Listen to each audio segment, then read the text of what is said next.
Thank you for watching this informational video about nuchal translucency assessments, a specialised pregnancy ultrasound. Throughout your pregnancy, you may be referred to us for a number of scans. The most common scans are an early pregnancy scan, which is performed before 12 weeks, a nuchal translucency assessment, an 18 to 20 week scan, also called a morphology scan, and a third trimester scan. This video will focus on the nuchal translucency assessment and, in particular, what it is, what to expect when you have your scan, what it can tell you and your doctor, and how it may assist you during your pregnancy. The nuchal translucency assessment is a specialised scan not everyone will want to have. It is offered to women who have made the decision to find out if their baby is at a higher risk of being born with any chromosomal anomalies, such as Down syndrome. In any pregnancy, there is always a risk of a chromosomal abnormality, and this risk increases with the mother's age. Down syndrome, or trisomy 21, the most common chromosomal abnormality, has traditionally been difficult to detect before birth. However, the result of a nuchal translucency assessment can now suggest if your pregnancy is high risk or low risk. All developing babies have a layer of fluid on the back of their bodies, between the skin and the underlying soft tissue. This layer appears translucent, which means you can see through it when using ultrasound. When this layer is measured at the back of the baby's neck, it is called the nuchal translucency measurement. Studies of more than 100,000 pregnancies have shown that in pregnancies where there is an increased thickness of the nuchal translucency, there is an associated increased risk of chromosomal abnormalities. The nuchal scan is a highly specialised scan, and its requirements are quite specific. A nuchal translucency assessment can only be performed during a very short window of your pregnancy, that is between 11 weeks 3 days and 13 weeks 6 days. Because the scan is only performed at a small number of specialised imaging centres, there can be a longer wait time for appointments when compared with other pregnancy scans.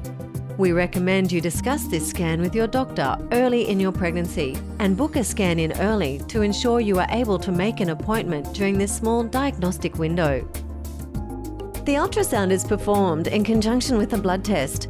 While the ultrasound component alone detects approximately 75% of chromosomally abnormal pregnancies, when performed in conjunction with a blood test and nasal bone measurement, this can be increased to 90%.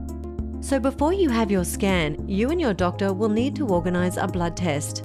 The blood test is best performed after 10 weeks and should be at least 3 working days prior to your scan to ensure we have the results to look at alongside your scan results.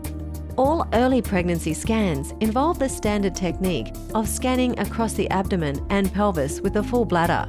This kind of scan is called a transabdominal scan. For the large majority of patients, the nuchal assessment is a transabdominal scan, but in a small percentage, a scan may need to be performed internally or transvaginally. Most women empty their bladder before this scan and do not experience any discomfort. After combining the nuchal translucency measurement with your age and the blood test results, we use a specially designed computer program to calculate the risk of your baby having a chromosomal abnormality. The risk of this outcome is categorised as 1 in more than 500. If you have a result of less than 300, you're a high risk. More than 300 and you're considered low risk. The level of comfort with the results will vary from patient to patient. If the nuchal translucency assessment determines your baby is at an increased risk of chromosomal abnormality, you should discuss this result with your referring doctor. This does not mean your baby is abnormal, but indicates further tests may be needed. Most high-risk pregnancies will be normal. Your doctor will be able to provide advice about further testing such as amniocentesis. Whether or not you should have this scan performed is a question for each parent to answer for themselves, and we recommend discussing the study in detail with your doctor. The main reason for performing this test is to detect chromosomal abnormalities and to give consideration to further testing or possible termination of pregnancy if an abnormality is found. Women who are most likely to benefit from this test are women who are over 35 years of age, as the risk of chromosomal abnormalities increase with the mother's age, women who have previously had an abnormal pregnancy, or women with a family history of abnormal pregnancies. If you have this scan, you will still need a morphology scan at 18 to 20 weeks to assess your pregnancy in full. We have an information video which explains the other ultrasounds you may have throughout your pregnancy. Having a baby is an exciting time, but it can also be expensive. We're often asked about the costs of the scans and Medicare rebates. Because this is such a specialised and important scan, we focus on providing specially qualified and highly experienced sonographers who can offer a high-quality service. We may offer some concessions in special circumstances, so please ask our staff when booking. When we confirm your appointment, we will let you know exactly how much your scan will cost and what amount can be claimed back from Medicare. You may be eligible for a rebate if there are certain clinical indications which your doctor will be aware of and will note on the referral. Things like a history of high-risk pregnancies, or if you will be over the age of 35 at the time of birth.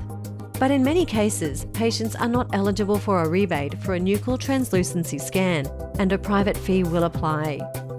These dedicated professional and sensitive services can offer extra peace of mind for you when you are preparing for your very special arrival. We hope this video has helped explain what to expect when having ultrasounds during your pregnancy. If you have any questions about your scans, please contact your nearest practice or ask your sonographer when you arrive for your scan.